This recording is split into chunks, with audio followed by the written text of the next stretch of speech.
Robert Bourgi est en train de faire une sorte de chantage qui ne dirait pas son nom. Robert Bourgi est chanceux parce que la mafia n'est plus ce qu'elle était avant.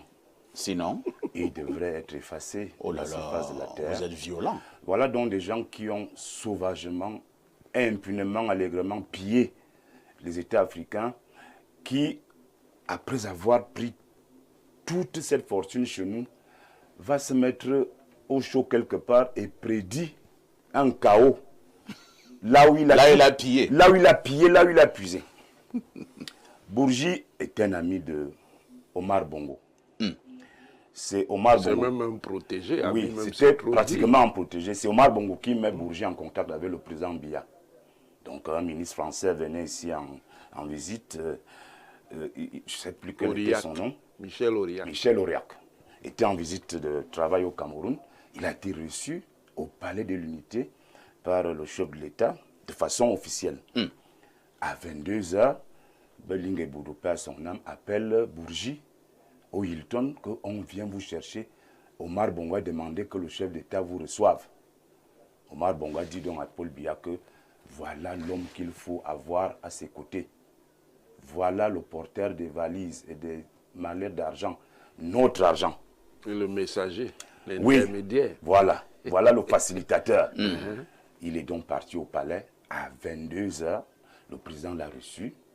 Et quand il sortait de là-bas, tu peux imaginer ce qu'il avait dans ses valises. Moi, je ne peux rien imaginer. Moi, je ne peux rien imaginer. Je n'étais pas là. Dans une valise, on peut avoir des documents, on peut avoir des habits. On vend les habits au palais. Vraiment. Non, le gars, il portait de l'argent. J'espère que vous avez les preuves de ce que vous êtes en train de dire. C'est lui-même qui le dit. C'est pas moi qui le dis. Il faut bien suivre ce monsieur. Je dis que la mafia n'existe plus. Ce monsieur est un homme dangereux. Il se moque même de nous. Il se moque des dirigeants africains. Il parle aujourd'hui de Paul Biya comme étant quelqu'un qui doit céder ou doit passer le témoin. Mais quand il venait piller l'argent chez Paul Biya, quand il venait porter les valises là, il ne savait pas que Paul Biya devait quitter le pouvoir. Et Paul Biya lui donnait ses valises pourquoi? Si jamais il l'a donné? Paul Biya, en Vomoka, tu peux lui poser la question. Moi, je réponds aux questions auxquelles tu me poses ici. Donc bon, alors, ce monsieur, quand il arrive au palais, il dit au président que n'ayez aucune crainte. Chaque fois que vous aurez quelque chose à faire, je serai là, comme coursier. Tienez-vous tranquille. Ce monsieur part de Yaoundé avec l'avion de Paul Biya. Paul Biya affecte un avion, un jet privé qui accompagne Bourgi à Libreville pour rendre compte à Omar Bongo de ce que les échanges ont porté. Vous voyez, en ce moment à Kondengui, il y a des gens qui sont à Kondengui parce que ils sont allés donner de l'argent à Sarkozy parce qu'il voulait succéder à Paul Biya. Et suivez-moi très bien, c'est très intéressant. Vous avez des révélations aussi comme Bourgi. Vous savez. Vous n'êtes pas différent de Bourgi. Non, la différence entre Bourgi et moi, c'est que moi, je ne porte pas les valises d'argent. Je n'ai pas de sacs. Donc, si moi aussi j'avais des sacs, je serais un peu comme Bourgi. Alors, ces gens sont allés en France. Je ne sais plus en quelle année exactement, le professeur est mieux placé, c'est lui qui garde... Quand Sarkozy préparait sa deuxième élection. Ils sont allés donner de l'argent à Sarkozy. Sarkozy a pris ses argents. Il en a fait sa fortune personnelle puisque c'est un argent hors circuit. Et il a donc demandé à ces gens de retourner au Cameroun, qu'ils se préparaient à voir comment il va les positionner. Ils étaient 4, hein. Donc ils ont dit qu'ils vont prendre le pouvoir, eux 4, ils sauront qui sera le premier, qui sera le deuxième, qui sera le troisième. Une fois arrivés ici à Yaoundé, ils étaient toujours dans le gouvernement de Paul Biya. Hein. Ils travaillaient avec Paul Biya. Voici que le ministre Yeba ici est ministre des Relations extérieures. Le président l'envoie en mission à Libreville.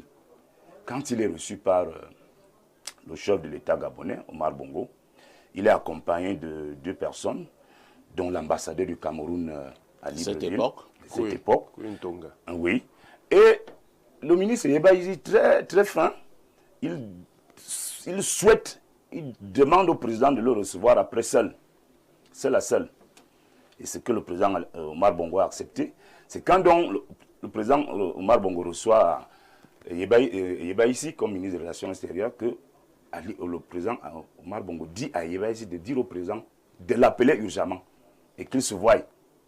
Parce que Sarkozy avait, le réseau de Sarkozy, les bourgeois avaient déjà dit à Ali Bongo qu'il y a les gens de Paul Biya qui sont venus laisser des sacs d'argent ici.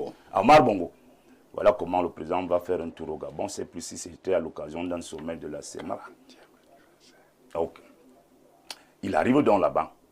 Le président gabonais dit tout à Paul Biya. Vous racontez des anecdotes, Je suis comme, ou bien vous êtes au niveau des faits? Je suis dans les faits. Ah, d'accord. Eh bien, vous savez que ces faits-là, ils sont têtus. Je suis dans les faits. Celui qui veut les vérifier, on touche seulement au Bourgi. Lui-même, il est là. Il n'est pas mort. Je vous dis que c'est un chanceux. Alors, le président rentre. Le président est dans tous ces états.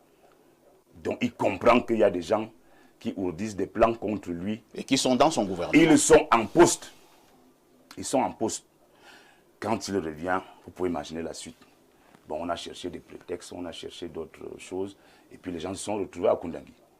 Donc, pour dire quoi? Pour dire que ce monsieur Robert Bourgi est un homme Donc, vous voulez faire comprendre à ceux qui nous regardent ce matin que certains hommes politiques au Cameroun sont en prison, non pas parce qu'ils ont forcément détourné de l'argent. Non, ce n'est pas ce que je dis. Mais parce qu'ils ont voulu prendre le pouvoir. Non. Vous m'avez posé la question. Vous m'avez posé la question sur Robert Bourgi. Oui. Je vous parle donc des aventures de Bourgi, de ses faits d'armes, des milliards qu'il venait porter ici au pays, qui nous aurait construit des routes, des hôpitaux et des lycées. Ceux qu'il a laissés vous ont construit quoi? Bon, toi, tu veux m'embrouiller. Moi, je continue dans ma logique sereinement pour dire à parfait aux téléspectateurs que Bourgi, il a porté beaucoup d'argent ici en Afrique. Beaucoup d'argent ici au Cameroun.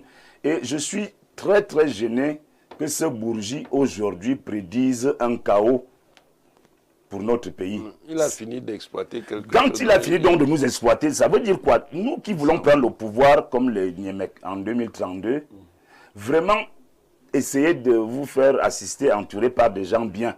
Parce que ça, c'est des bandits. C'est des gens qui ont exploité, qui ont abusé. D'ailleurs, il y a même une interview où le président Jacques Chirac, paix à son âme, dit avec autorité que l'argent qui se trouve dans leur porte-monnaie est issu de l'exploitation de nos pays en Afrique ici. Ouais. Il le dit. Très bien. Et d'ailleurs, tout le monde le sait. Tout le monde le sait. Donc, je pense, parfois ici, moi, je sais que des gens comme Bourgi, c'est des gens que l'histoire doit juger avec sévérité. Parce qu'on ne se moque pas des gens comme ça. Est-ce qu'il y aura le chaos? Merci. Non, il n'y aura pas de chaos au Cameroun. Là, je peux dire un mot dessus, si parfait. Allons-y, allons-y. Oui, il n'y aura pas de chaos au Cameroun parce que, en fait, tout Camerounais aujourd'hui veut vivre un peu, même s'il vit dans les difficultés.